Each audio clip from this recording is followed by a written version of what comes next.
Welcome back to another episode of Rock Boys Football. The college football playoff national championship is set. Washington Huskies, Michigan Wolverines, two teams we've talked a ton about during the 2023 season, doing a little deep dive game preview for this matchup. Really excited to get into this one. Dill, you're putting in a little predicament here, right? Obviously, Michigan alum, massive Michigan fan against a team that you've been showing a ton of love to all 2023 season, while the dummies like me were on Oregon and Texas. You've been always on Washington, knowing this team is special. Really excited to get into this one. Before we do, just want to say thank you to you guys. This has been truly a phenomenal college football season, but the support you guys have shown the boys has truly been amazing. If y'all do enjoy the content, consider subscribing to the channel, and more importantly, get your predictions, get your thoughts in the comment section. We'll chop it up there, Dill. I'm going to give you the T-box here. Michigan, the best defense we see in the country. Washington, the best offense we see in the country. How we feeling? Yeah, and just to, obviously huge Michigan fan. I think what they've done is incredible. I think super complete team. The issue is for this Washington team and the way they get disrespected by Vegas, by ESPN with this ridiculous analytics graphic. When you have an offense and a quarterback and the wide receiver unit that you have at Washington, you kind of have a kill switch that, again, you look at some of these spreads that are all whacked out in my mind, like 4 or 5 points given up to these teams, 9 points to Oregon, I think, something like that.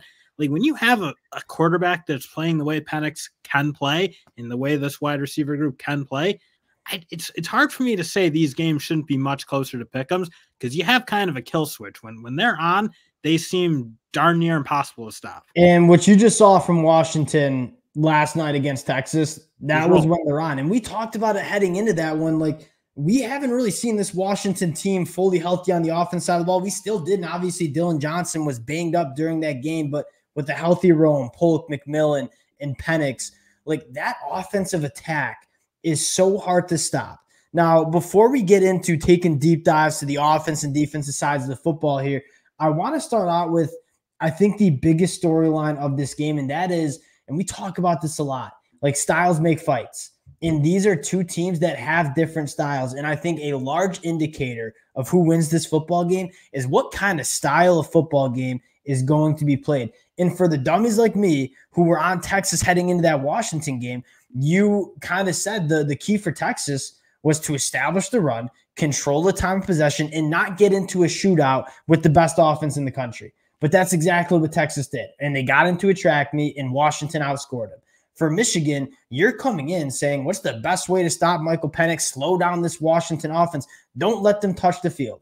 And so how this game is played out, whether it's a slower game that's grinded down by Michigan or a track meet shootout for Washington, I think is probably the biggest storyline heading into this one. But I want to start with a unit that is probably the most exciting, right? You're talking about this Washington offense. That is what we just saw yesterday. What Michael Penix just did was one of the more impressive showings we've seen from college football quarterback versus a Michigan defense, particularly in the secondary. That's absolutely elite. Let's get some thoughts on this Washington offense versus this Michigan defense here.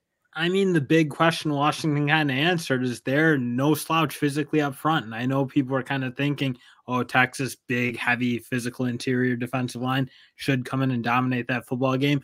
Texas got some pressure at times. Penix is unbelievable. The way he manipulates pockets, subtle slides, keeps his eyes down the field, just next level, out of this world play. I thought he was incredible, obviously. But frankly, I didn't think that offensive line played poor or was in any way overmatched. I thought Austin Brailsford at that center spot, people were like, oh, how is he going to block these guys one-on-one? I saw a handful of times he did it. They did just fine. And then you kind of see the other guys. I mean, those guys on the edge, those two tackles, unbelievable players, both of them. I mean, Fortuna, when he had to drive that guy off the ball on that fourth down, just runs him right off the football.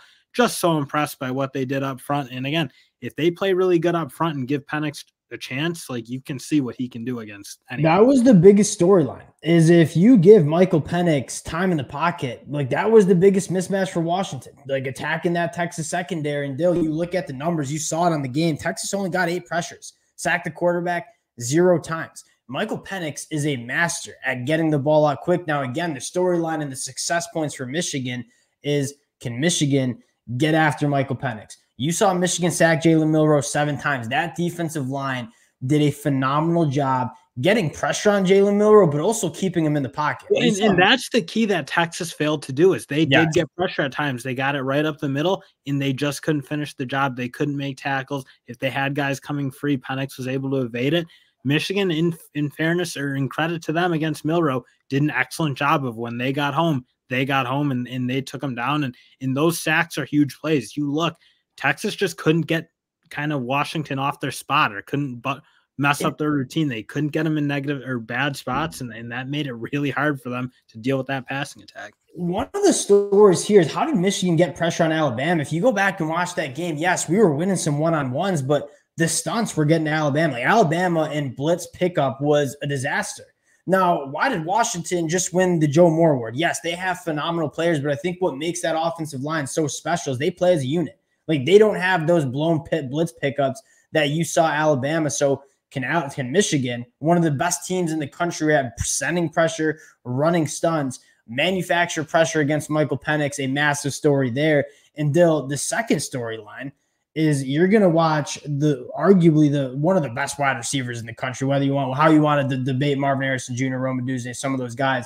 It is what it is. Rome is a special talent versus a quarterback in Will Johnson that has been absolutely phenomenal. Whether Will Johnson follows Rome around, whatever that is, Dill, that is a matchup that regardless if you're a Michigan, Washington, or just college football fan, you can't wait for that one. And that's what like kind of when people kind of talk about Michigan not having been tested, it's like you go back last year when Marvin Harrison was really running guys through it, and when Ohio State had that kill switch, when they were on, there just wasn't a whole lot you felt like you could do. I mean, you look, Will Johnson just able to do a really effective job on a Marvin Harrison in that Ohio State unit. Again, maybe not super explosive this year, but you just haven't really seen Michigan give up a whole lot of big plays now for 2 straight years with a very similar secondary. Again, Alabama, a very explosive passing attack. Jermaine Burton couldn't get anything off Will Johnson or really anyone in that secondary. You even look at the safeties. Both of them can really, when they got to be put in a man coverage situation or play the ball in the air, both really do it at a high level. So Michigan's secondary, again, I don't think Washington's seen anything like it because I think you're 4 deep with NFL players. I think you might have 2 guys who are right up there in that first round conversation in Will Johnson, Rod Moore. I mean, this Michigan secondary, I don't think Washington's seen anything like it. Yeah, well, I mean, you're going to hear people make this argument all week leading up to this game. Washington hasn't seen a secondary like Michigan. Well, guess what? Michigan's secondary, you're looking at 2 of the best units in the country. No, yeah, they haven't seen a unit like each other because they're the 2 best units. That's what makes this game so exciting. Now, one thing that I am, if you're a Michigan fan, you're excited about is you haven't seen many secondaries in the country deal with the depth at wide receiver that Washington has, right? A healthy Rome, a healthy Polk, a healthy McMillan. There's just not enough capable bodies in most college football programs to cover 3 NFL wide receivers when you have an NFL quarterback throwing the ball around to them. Michigan might, right? Will Johnson, Mikey Sandstrom in the slot. Josh Wallace has played phenomenal as a transfer from UMass, and obviously guys like Rod Moore, Makari Page, and Keon Sabb in the back end. This is a Michigan a secondary, I should say, that I think has the depth to deal with all the depth and talent that Washington has on the outside as well. So that's a unit that I'm really excited to watch. And again, you talk about storylines of the game, this secondary versus that Washington wide receiver group, extremely exciting. Dill, flipping sides here, Michigan's offense versus Washington's defense. Get us started. I mean, I think if you watch that game and you're a Michigan fan, you think about the fact that Texas really never totally committed to running the football. I think you're kind of stunned. And you look, Michigan, I mean, they were running for almost 7 yards a pop with their 2 running backs. And I think they in total got 18 carries. That just doesn't feel like enough. Yep. You see how Michigan wants to do it. They're extraordinarily comfortable being committed to the run. They don't commit as many penalties as Texas commits, or at least hopefully they won't, because if they do, that's obviously going to be a huge problem like it was for Texas. But that's the key to it. I think Michigan should be able to control the tempo. I don't think Washington – I mean, you kind of saw a difference in terms of how they dealt with the physicality of Texas and maybe some of their shortcomings. I think Michigan's got to be really committed to kind of hammering away. And Michigan, that's one thing Michigan doesn't give up on. Like whether it's working or not, Michigan's not going to deviate from that run game. They know their offense goes through the run game. And I think for Michigan fans, what you're so excited about is that is the best we've seen Blake Corum since the injury, right? Yeah. I mean, like a ton of juice to change a direction, the contact balance. If you're Michigan, you're very and the excited. ability to chew up yards, like, I mean, get 5 out of a play that maybe you should have gotten 1 or 2. It's like that's what Blake Corum gave us, that at times I think against Ohio State and Penn State, maybe you didn't totally see in those 2 defenses, like in the front 7, unbelievable defenses. I mean, those are probably 2 right up there with anyone in the country. So like, no fault, not like killing it against them, but you have seen those moments where you're like, especially in that Iowa game, is probably the one that sticks out, where it just didn't look like the same Blake Corum last year. You pop on that Alabama film. That's how he needs to play. Our run game is so much more effective. That is Michigan's when he's doing it that way, but that will be a huge part. I think people kind of are quick to blame the offensive line at times, but Blake Corum also needs to have a monster game and play really good football. 100%. And I think that's, you talk about keys to the game. If Texas didn't get into the shootout and just continue to establish the run and keep Michael Penix off the field, that was probably the recipe for them winning that football game. And they really didn't stick to it. Michigan, they stick to it. And they're going to try, like, if you're Michigan and you're looking at the final box score of this game, before you even look at the final score, you're looking at rushing yards and time of possession. And if Michigan's over 200 rushing yards, controlling the clock, that's the type of game that Michigan wins. If it's a Michigan where you're really, and that's not to say J.J. McCarthy can't win this football game. We'll talk about him versus the secondary in a second. But if you're Michigan, you're winning this national championship off of what you do, and that's running the football, controlling the time possession. Now, taking a look at this passing attack for Michigan, Dill, you saw JJ, and again, just doesn't get enough credit, in my opinion. You'll see people say JJ can't go out and win a national championship, can't go out and you saw him lead a 2-minute drive to go tie the game against one of the best defenses in the country. JJ and this Michigan passing attack versus this Washington Huskies secondary. How are we feeling about that? I mean, I think the one thing you look at is you got a guy in Jabbar Muhammad at Washington who can pretty much shut down anyone he wants. I was like so impressed with what he did against Worthy in terms of like kind of really limiting his production. I mean, he really only got one big play for that as Worthy. So I don't think, again, Michigan, that's not what they do in the passing attack. They're really not great at getting the ball on the edge, hitting balls vertical. But at the same time, I think they can maybe try to do what Jatavion Sanders and Quinn Ewers were able to do and work the middle, create mismatches on those safeties, because that's where I think Colson Loveland and A.J. Barner could potentially be problems, is matching up. I just think they're too big. They're too athletic. You saw what J.T. Sanders did against them. That's what I think you got to be looking for Michigan, because, again, I just don't see how they manufacture that much on the outside. I think given that Jabbar Muhammad can shut down half a field and then they can deal with the other side of it as they do, I think it's going to be really hard to deal with those edges. I agree to an extent. Let's talk about Jabbar Muhammad first. I mean, the fact that he was a second-team All-Pac-12 guy is a disaster. I mean, he is one of the best cornerbacks that you see in the country. He did a phenomenal job against a plethora of good Texas wide receivers last night.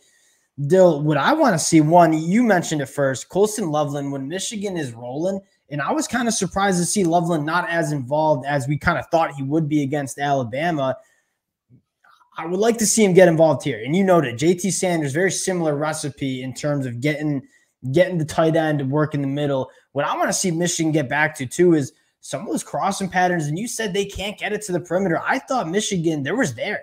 I mean, finding Roman Wilson open or Tyler Morris on that crossing route, would like to see some of those athletes get that football in space using that pre-snap motion. A guy like Samaj Morgan did not have his best game against Alabama. Still one of the more dynamic players in this Michigan offense. Would like to see Michigan kind of establish that. When you get that run game going and you're forcing Washington maybe put some bodies in the box to stop that run, that's when I just want to see Michigan get outside, attack the perimeter, and make Washington tackle in space. And if Michigan can do that, you're feeling pretty good there. And that's another big thing is when you can get your, whether it's backs, whether it's tight ends, whether it's wide receivers, you just somehow got to make their secondary tackle. So that's getting the ball out quickly at times. And I think that's been another thing that's been a bit of an issue for Washington all year. You go back to that Utah game and some of these other games, they do miss some tackles.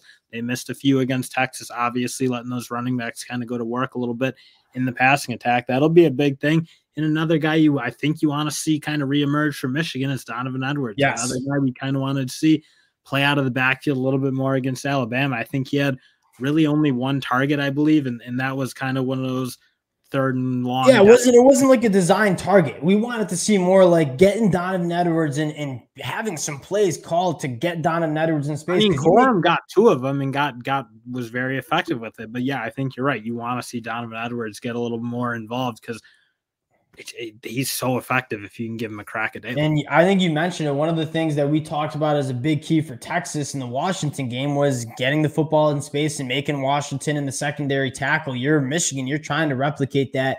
Get your playmakers in space. Let a guy like Tyler Morris go to work. One more X factor in this game for both teams, special teams. And it's not something we talk about a ton when we're doing these game previews, but Michigan – I mean, both Washington and Michigan muffed the punt. That kind of felt like, Michigan and Washington could have ran away with these games had they not muffed those punts. But secondly, Michigan punting. Hopefully you're not punting as much as you're doing against Washington, but you want to punt. You want to cover your punts better. You want to make your field goals in a game where the margins are so small. Teams are trying to win national championships.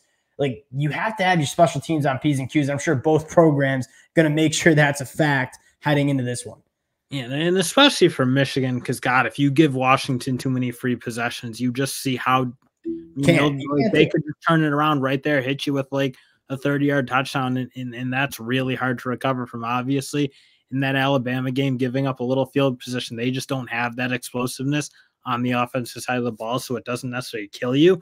But against Washington, if you start losing that field position battle and give them short fields, that offense is way too good. So you're right. That's a big thing. I think the punt returners for Michigan obviously need to be better, whether that's making the fair catches when they need to, not letting balls roll, obviously not muffing punts. That's really bad. And then frankly, not like the long snapper on the field goals. That can't happen. I think 3 of them. Especially for Michigan, like that all has to be cleaned up, because that's the most frustrating part about that game as a Michigan fan is going back and watching and saying Michigan was the better team than Alabama for the whole game. And the special teams really cost Michigan in spots. And that would have been a really frustrating loss had Michigan not won that game in overtime. Dill, getting to the pick here, I have a feeling where you're going to go. Michigan, Washington. How are we feeling here?